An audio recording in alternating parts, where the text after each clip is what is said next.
श्लोक लिखते हुए लिखते हैं।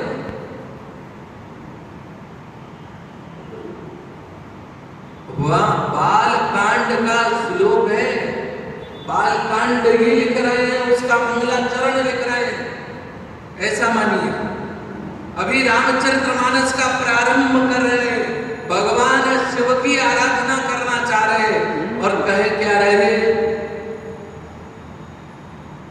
श्रद्धा विश्वास रूपिणो याभ्याम बिना न पश्यन्ति, इसके बिना संभव है ही नहीं।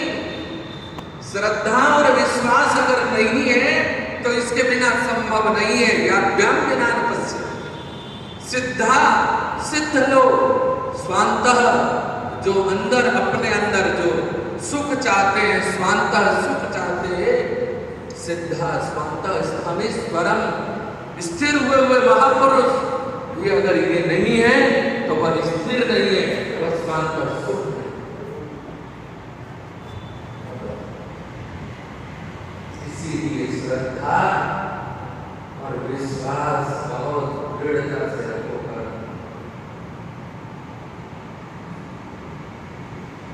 श्रद्धा है, विश्वास है, फिर तो भगवान आदत दूर है आपकी। थोड़ी बहुत परीक्षा है भगवान, फिर तो देखो आपके काम निहार कर दे। नरसिंह मेहता की खूब परीक्षा ली और जब परीक्षा में उत्तीर्ण हो गए तो कितना माया दिया। मीरा ने विश्वास रखा और श्रद्धा थी ना, तो अपनी मूर्ति के अंदर समाहित कर लिया मीरा। पाषाणमय मूर्ति ने सजीव मीरा को अंदर समाहित कर दिया। कभी मूर्ति सजीव को समाहित कर सकती है? विज्ञान के विपरीत है, एकदम विपरीत, असंभव, संभव ही नहीं है।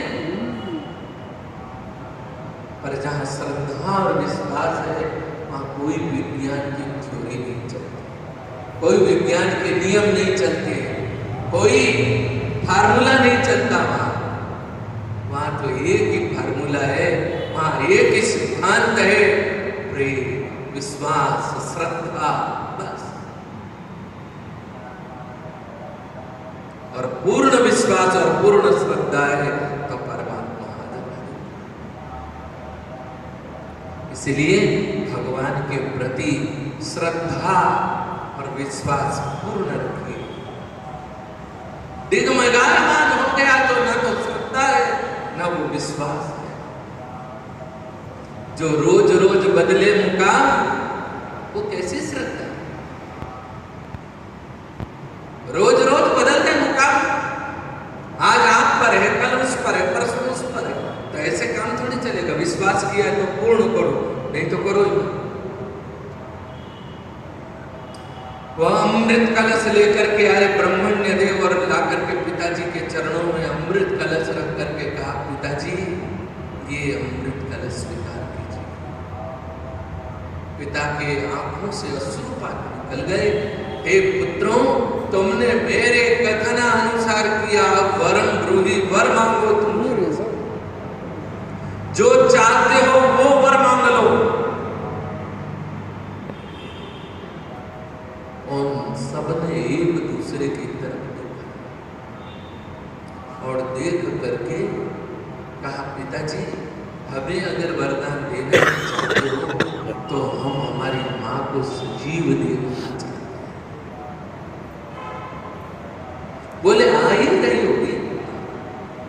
इतना कहा और देखते हैं गेट में से, मुख्य द्वार से मां चली आ रही है। जिसके शरीर को क्षत विक्षत कर दिया था, जिसको बड़े पुत्र ने तलवार से काट कर फेंक दिया था, वो मां सजीव होकर के चली आई। मां ने आते ही पुत्रों से कहा, हे पुत्रों, तुम जैसे पुत्रों को प्राप्त करने के लिए भी पुण्यशाली होना, आप जैसे पुत्रों का मिलना भी बड़े भाग्य से है। और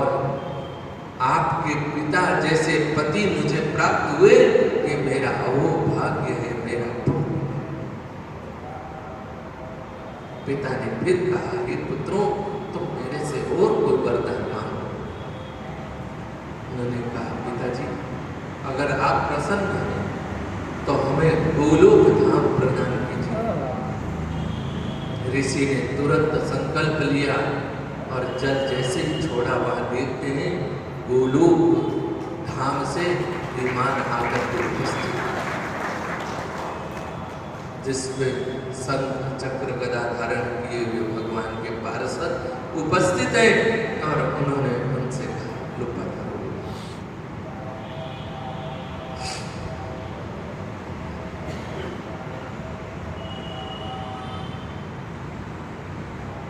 एक पुत्र बाहर गया, बाकी सारे पुत्र गोलोक धाम पधार गए।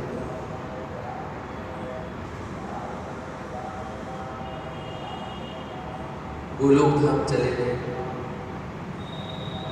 एक पुत्र बचा, वो पुत्र आया, प्रणाम किया। पिताजी ने उसे वो अमृत कलश प्रदान किया। हे पुत्र, ये अमृत कलश है, इसका ध्यान रखना और हम तीर्थ यात्रा करके आते हैं। पिताजी और माताजी दोनों तीर्थ यात्रा कर रहे हैं।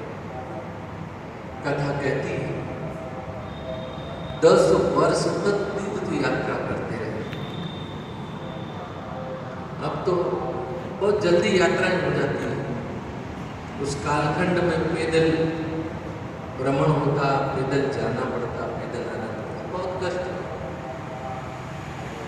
10 वर्ष बाद में जब घर की तरफ चले ना, तो उनके मन में आया कि मैंने सभी पुत्रों की तो परीक्षा ली, इस पुत्र की भी तो परीक्षा लेनी चाहिए।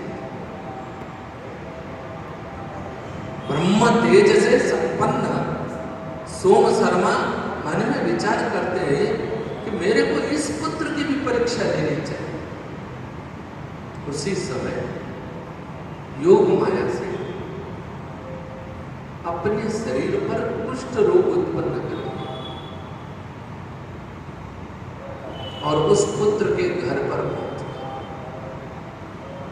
जैसे ही उसने माता पिता को देखा, साष्टांग दंडवत प्रणाम किया, हे पिताजी, ये स्थिति कैसे हो गई? आप तो इतने सत्कर्म करने वाले, वेद अध्ययन करने वाले, वेद पाठ करने वाले, संध्या गायत्री करने वाले, होम करने वाले, आप कभी भी असत्य भाषण नहीं करते, फिर आपके शरीर पर ऐसा रोग, इस महान कष्ट का कारण क्या? तो पिता ने कहा, अरे पुत्र, कर्म जनित दंड है, क्योंकि कर्म को भोगना ही पड़ता है और इस शरीर से जितना कष्ट भोग ले उतना श्रेष्ठ है। तो जैसे ये बात कही तो वह रुदन करके माता पिता के चरणों में प्रणाम करता है और फिर पिताजी को घर में ले जाता है, माँ को अंदर ले जाता है, दोनों के कुष्ठ रोग उनको धोता है, साफ करता है और उन पर दवाई का लेपन करता है। और वह तो माया जनित, तो दवा का उपचार जितना करो जितना घाव बढ़े।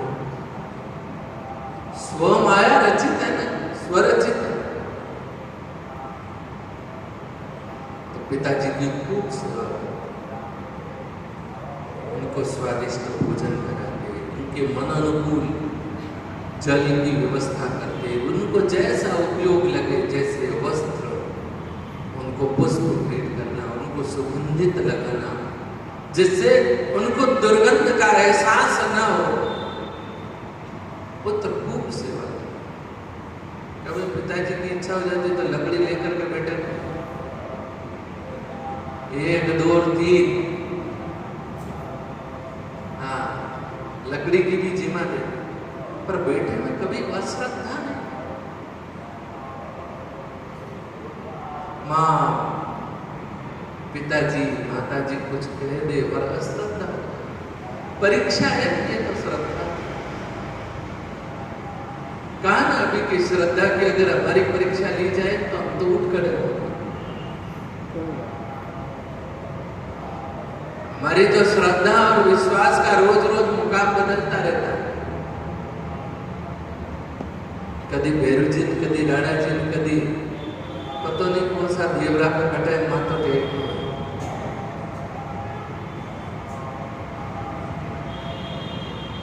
और लोगों से कौन तो लोग के पूछ कराने बाबू जी मारे कहीं कराओ, पूछ करा कहीं उधार दे, जो होना है वो होगा, आप सुधार नहीं सकते। पूछ कराओ, कुछ भी कराओ, कुछ नहीं होने वाला। इसीलिए ध्यान रहे, श्रद्धा अगर किसी पर करो, विश्वास किसी पर करो तो खूब बजा के करो, या तो करो। नास्तिक रहना श्रेष्ठ है इससे। तो नास्तिक है तो कम से कम वो ये तो कहेगा नहीं कि भगवान नहीं है। आस्तिक भी है पर नास्तिक जैसा व्यवहार। आज शिव जी को पूज रहे, श्रावण है, और बाद में श्रावण के बाद भगवान शंकर सोचे अरे उस समय 1000 लोटा पानी आता था ना, अब 1 लोटा जल में चढ़ाने वाला नहीं आ रहा है? तो ये नहीं, श्रद्धा है आप किसी को भी मानो, एक को पूर्ण दया मानो, बस उनके प्रति समर्पित हो। तो भगवान ये सोम शर्मा अपने पुत्र की परीक्षा लेते हैं, चौथे पुत्र, कुष्ठ रोग है, पुत्र सेवा करता है और बहुत सेवा करता है। कई बार पिताजी अपशब्द कह देते हैं, अपने हाथों से उनकी सारी सेवा करता है, यहाँ तक कि माला मूत्र तक अपने हाथों से। फिर भी उसके मन में अश्रद्धा, कई बार कटु वचन कह देते हैं माता पिता, पर उनके प्रति अश्रद्धा, बहुत श्रद्धा से सेवा कर रहा है।